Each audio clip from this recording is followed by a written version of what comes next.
Hi friends, तो last part में हमने ग्रोथ तक की बात कर ली थी ना। इस पार्ट में हम डेवलपमेंट को समझेंगे।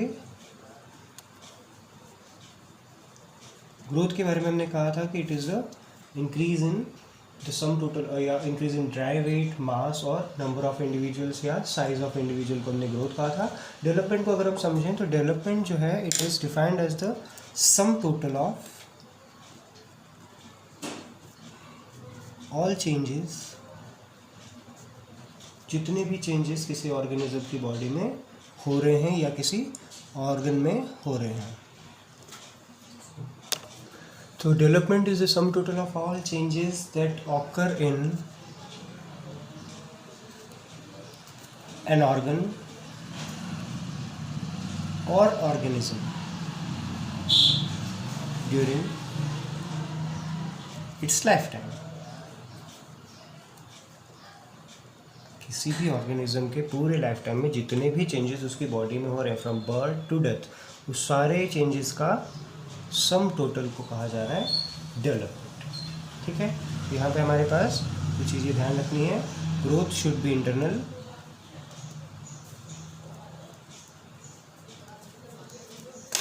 इंटरनल होनी चाहिए ग्रोथ।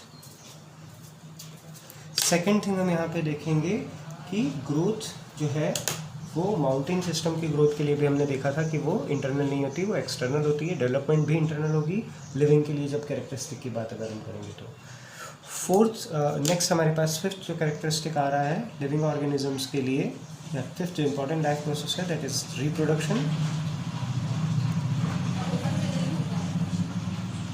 रिप्रोडक्शन एक बहुत इंपॉर्टेंट लाइफ प्रोसेस बनती है हर ऑर्गेनिज्म के लिए, क्योंकि ये ऑर्गेनिज्म को अर्थ पे सरवाइव करने के लिए या उसकी स्पीशीज़ को अर्थ पे सरवाइव करने के लिए एबल कर रही है।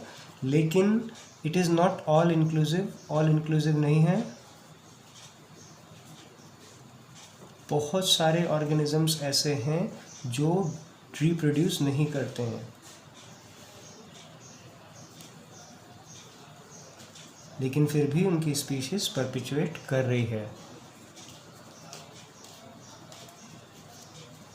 बहुत सारे ऑर्गेनिजम्स में सबसे पहला एग्जांपल हम देंगे ड्रोन बीज का या फीमेल वर्कर बीज।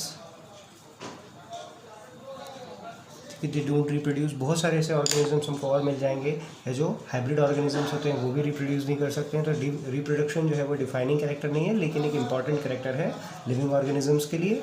अब हम बात करें रिप्रोडक्शन होता क्या है, तो it is production of similar organisms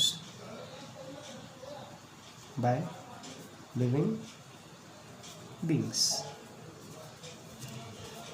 reproduction के बाद सिक्स्थ इंपॉर्टेंट लाइफ प्रोसेस जो हम देखेंगे दैट इज मेटाबॉलिज्म। बहुत इंपॉर्टेंट टर्म है मेटाबॉलिज्म। मेटाबॉलिज्म को सिंपल सी भाषा में अगर हम समझें तो it is the sum total of all chemical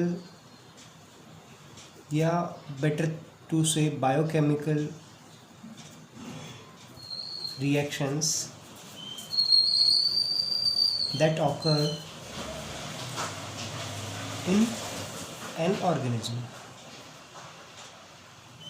किसी भी ऑर्गेनिज्म की बॉडी में जितनी भी बायोकेमिकल या केमिकल रिएक्शन चल रही हैं उन सब के सम को मिला के कहा जा रहा है मेटाबॉलिज्म। तो हमारी बॉडी में कुल मिला के दो टाइप की रिएक्शंस हो सकती हैं।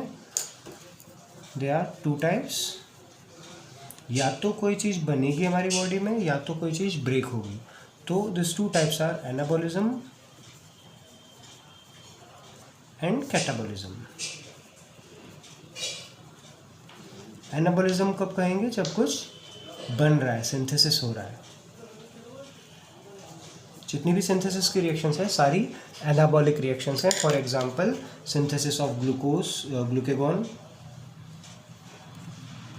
फ्रॉम ग्लूकोज, या synthesis of glycogen from glucose etcetera. Second end पे अगर हम बात करें तो दूसरी रिएक्शंस हैं जहाँ पे कुछ न कुछ ब्रेक डाउन हो रहा है।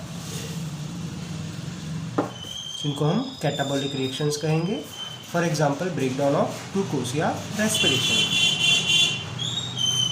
रेस्पिरेशन एक इम्पॉर्टेंट कैटाबॉलिक प्रोसेस है जहाँ पे हम ग्लूकोज को ब्रेक डाउन कर रहे हैं और एनर्जी प्रोड्यूस कर रहे हैं हमारी बॉडी के फंक्शनिंग के लिए।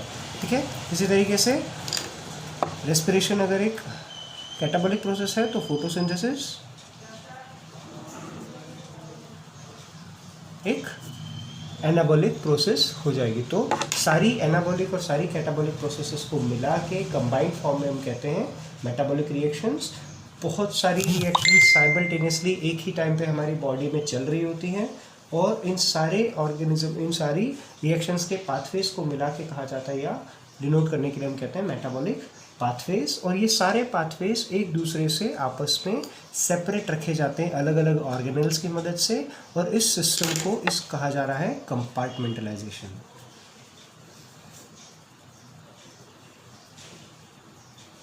कंपार्टमेंटलाइजेशन मतलब सेल को या बॉडी को अलग अलग कंपार्टमेंट्स में डिवाइड करना, ताकि अलग अलग लाइफ प्रोसेसेस, अलग अलग मेटाबॉलिक रिएक्शंस या अलग अलग मेटाबॉलिक पाथवेज आपस में मिक्स ना हो जाएं। तो that was our 6th important metabolic process.